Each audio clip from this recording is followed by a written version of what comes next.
Hey friends, if you encounter the error Autopilot.dll WIL error was reported in Windows 11, then please watch this video. I will guide you through the resolutions. The first solution is to remove overclocking. And what does it mean?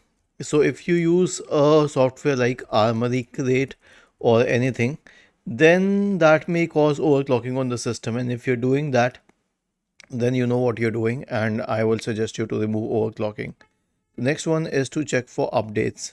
Right click on the start button, select settings from the menu, go to the Windows Update tab on the list on the left hand side and click on check for updates in the right pane.